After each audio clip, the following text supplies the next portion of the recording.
Jam Sound. Today we're looking at Headless Heroes of the Apocalypse by Eugene McDaniels, 1971 on Atlantic Records. The Left Rev McD, as he's kind of titled on a couple of these releases. Eugene McDaniels grew up in Omaha, kind of came to public fame in the 60s as a bit of a commercial soul singer, but also producer and songwriter for people like Roberta Flack, Gladys Knight. In the 70s, kind of changed a little bit. In the 60s he was sort of known as Gene McDaniels. In the 70s he signed with Atlantic, so major label, and changed his name sort of back to Eugene McDaniels. 1970 came out with Outlaw on Atlantic. Then 71 was Headless Heroes, and in 75 on Ode, Natural Juices. Now they're all kind of on the same conscious themes and subject topics. Certainly was a shift from his 60s stuff. In his later life, kind of became a bit of a recluse, kept to himself. I think he lived in a cabin somewhere in Maine. Sort of oddly, maybe about 5 or 6 years ago, started up a YouTube channel where he would share his thoughts and also some new songs and bits and pieces. I think he was even performing old songs. That's kind of something to look up if it's still on YouTube. The band he's got on this rhythm section is kind of made up of Weather Report. You've got Miroslav Vitus on bass, Alphonse Mouzone on drums. William S. Fisher maybe produced this, but that's just taking a bit of a stab. And you've also got the Harvey Koenigsberg, the painter and also martial artist master who painted the samurai on the front cover. Kind of iconic image. Recorded in New York in the early 70s. It is essentially a soul record, but you know, that's not quite doing it justice. I've often heard it referred to as psych soul. Psychedelic rock elements all the way through. You've got a couple of pretty much straight folk tracks, free jazz elements. So the end of the record basically explodes into a freak out, you know, wildness with Eugene McDaniels screaming and the band doing its thing for a couple of minutes, or maybe more than a couple of minutes.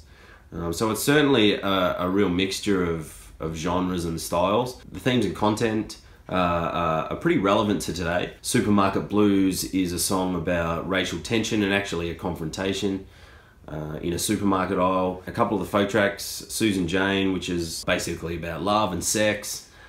Lovin' Man is sort of singing about a modern day mortal Jesus in this world. And then you've got the opener, The Lord Is Back, which references the book of Revelation, and it's about the apocalypse, you know, in our time. Also kind of notorious. Now I'm not sure how much of this story is true or how much of it is just legend, but Spiro Agnew, the VP at the time, supposedly requested to review the record because of its themes. Subsequently, Atlantic kind of didn't push it, didn't promote it as it should have been. So that kind of makes it a sought after record now, because back at the time it didn't sell quite as well as maybe it could have or should have, because of the record label not promoting it in the way that they normally would. This copy behind me was from a record fair not too long ago, maybe a year ago. Came across, because of the condition of the cover, you can see there it's ripped off basically the whole title. It was maybe $20, maybe $25. Which is really cheap. That's right at the bottom end of what you'll find this for. If you're looking at Discogs and eBay, you'd be looking anywhere from $50 to $100, maybe a bit more. Probably same with the record store. A lot of guys that got into jazz and soul records through hip-hop are after this because of some of the samples on there. You've got Pete Rock, Q-Tip, there's a sample from the first Tribe record, and there's Beastie Boys, Get It Together off Ill Communication. Secondly, and the main reason why you would get into this record is because of the diverse mix of sound. It certainly toes the line between, you know, about 4 or 5 different genres, and that keeps you on your toes. It's a really interesting listen. The band is fantastic. You've got amazing jazz players on here, and when jazz players branch out into rock and soul sounds, it gives it a really interesting mix, really dynamic. Mouzone on the drums. Now I'm not always the biggest fan of Mouzone. I've got some of his solo records and I don't pull them out very often, but on this he's just sublime. And I guess lastly, it's quite a relevant record. The political times, I know what's going on in the US at the moment with shootings and race riots and gun laws, probably more relevant than ever. You know, maybe even more relevant than back in the early 70s when it was recorded and and released. Why wouldn't you buy this? Maybe if you're buying this with the intention of getting an amazing soul record, you're doing yourself a disservice. This isn't a soul record, nor is it a folk record or a jazz record or a rock record.